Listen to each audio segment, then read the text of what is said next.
My name is Karima Benoun. I'm the United Nations Special Rapporteur in the field of cultural rights.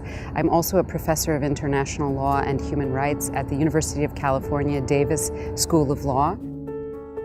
I think forgetting is also a kind of violence. Just to give you one concrete example, it's about to be the anniversary of an attack on the UN headquarters in Algiers by Al-Qaeda in the Islamic Maghreb. One of the victims of that attack was my childhood next-door neighbor, a very great man named Shedli Hamza.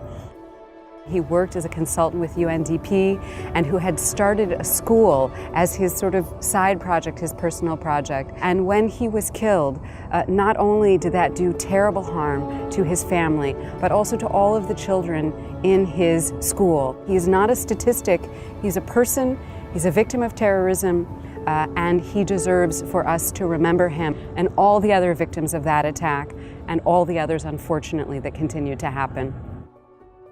My name is Ndugwa Hassan. I am a co-founder of the Uganda Muslim Youth Development Forum. On the night of July 11th, 2010, I joined three of my colleagues to the Chadondo rugby grounds in Kampala, Uganda. As we enjoyed the game towards the 78th minute, I heard the loudest sound of my life.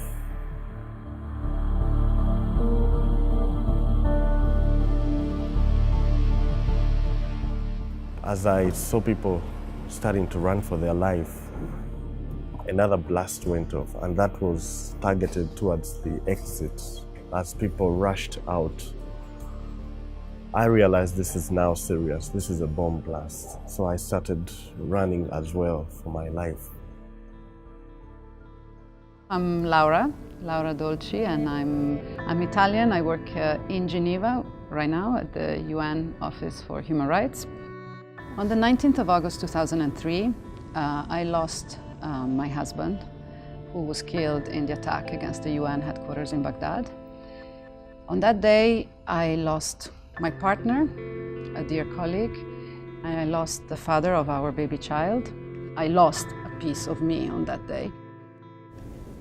Terrorism, as a fundamental component and raison d'être, has the intent to create fear. It is possible to react to this by standing up, upholding the values of rule of law, of coexistence, of human being solidarity. And in there, I think states and the United Nations and the communities have a role to play. If you address the issue of victims and resilience of victims, families, and communities, you are, in a sense, voiding the message of fear. Victims of terrorism voices are very important. These are people who provide a human face to terrorism.